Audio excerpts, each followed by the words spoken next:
Kahusan din naman sa Bacolod City, negosyante patay, isang kintiros ang duha ka suspensado.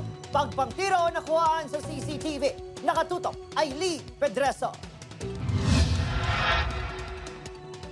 Sa video nga ining akuha ng CCTV sa Barangay Estefania sa Bacolod City, makita ang puti nga salakyan nga nakapark sa gwa ng isa ka convenience store.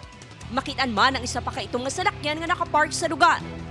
Matiun-tiun, makita ang paghana na kuntani nga pagsulod sa lalaki sa iya salakyan.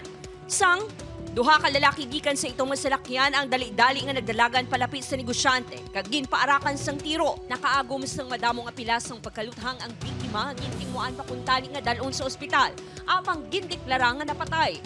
Nakabatay ko lupok, una na lupok bilog. Ikaduha barak-barak na.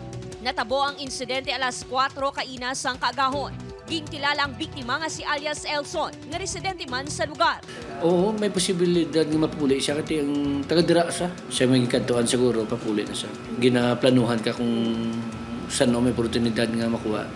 Mas sobra na pulo ka baseyo sang balas ng pusil ang na-recover sa crime scene. Pila ka anggulo sa karon ang ginatutukan sa kapulisan nga posible konektado sa pagpatay sa biktima.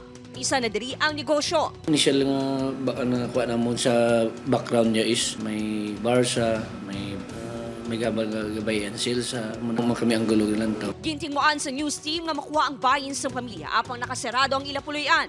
Nagpasalig naman ang barangay nga sa bulig sa mga CCTV footage. Makilalaan ang mga suspetsado. Nainhasan natin yan mo, no? Ang aton monitoring team na kag gusto taman nga matagaan man hustisya ang mga family sipid. Wala pa sang identity ang kapulisan sa mga posible suspetsado. Padayon man ang pagpakikangot sa pamilya sa biktima. Upod Gerwel Banggoy ay Dean Pedreso. 1 Western Visayas.